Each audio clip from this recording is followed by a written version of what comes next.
একটি ফলের দোকানে আসলাম নেওয়ার কিছু। তো আমরা কিছু লিচু কিনছি এবং অন্যান্য ফল দেখছি।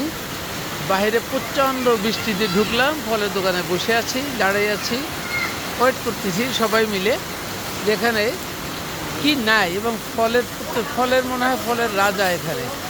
সব ধরনের ফল, সব ধরনের ফল এখানে আছে এবং প্রত্যেকটা ফল তাজা এবং সুস্বাদু। তারা এই যে ফলটা সংকর ঘটিয়ে যেভাবে ফলটা বানিয়েছে, এটা দেখার মতো যে কিভাবে তারা ফলগুলো করছে। এখান থেকে আমাদের শিক্ষা নিতে হবে, আমরা কেন এই কালচার করতে পারি না, আমরা কেন এই প্রোডাকশন। আমরা যদি সারা বাংলাদেশে এই ধরনের ফলমূল থেকে শুরু করে সব কিছু চাষাবাদ করতে পারি, তাহলে আমাদের কি হবে, এখান থেকে আমরা ফল ইম্পোর্ট করা লাগে না। আমরা যদি বীজ করি, বীজের মাধ্যমে আমরা ফলগুলো চাষাবাদ করি, আমাদের কৃষি অধিদপ্তর যদি এইগুলো নিয়ে কাজ করে, তাহলে তাদের আর এই বিড়ম্বনায় ভুগতে হয় না। সাধারণ মানুষ কিন্তু খেয়ে পরে খুব ভালো থাকতে পারত।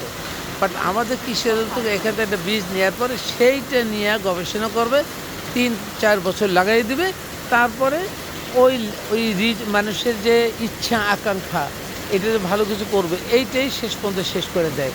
এই উদ্যমটা হারাই নেয় তারা এখানে ইনভেস্ট করে। সরকারের উচিত এগুলোর উপরে কঠোর দৃষ্টি নিক্ষেপ করা, উৎপাদনের দিকে হাত বাড়ানো। আমরা কাজ করছি, আমরা চাই সরকারের সহযোগিতা।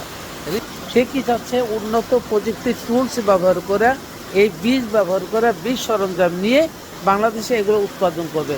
বাংলাদেশে আনাচে কানাচে ছোটোখাটো জমিও যেন অনাবাদি না থাকে, প্রত্যেকটা আবাদের ভিতরে চলে আসবে। তাহলে এখান থেকে আমরা ভালো সফলতা পাবো এবং কৃষিতে ডেভেলপ করা মানে একটা দেশের বিশাল একটা উন্নয়ন হবে।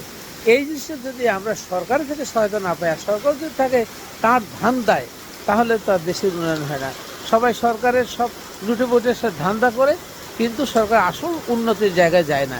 এইটা হলো আমাদের জন্য সমস্যা। বাট এই সমস্ত কান্ট্রিতে আমরা দেখা যায় সরকারিভাবে সব কিছু করা হচ্ছে, তারা সকল সহায়তা করছে, ফাইন্যান্স থেকে সব শুরু করে, কৌশল থেকে শুরু করে, টেকনোলজি শুরু করে সবই দিচ্ছে, তারা ডেভেলপ করছে। সুতরাং আমরা যদি ঘরে বসে বসে দেখি আমার দেশে সিঙ্গাপুর বানাবো, তাহলে সিঙ্গাপুর হবে না, বরং আমাদের মনপুরাও হবে না। বাস্তব কথা নেই। আল্লাহ হাফেজ।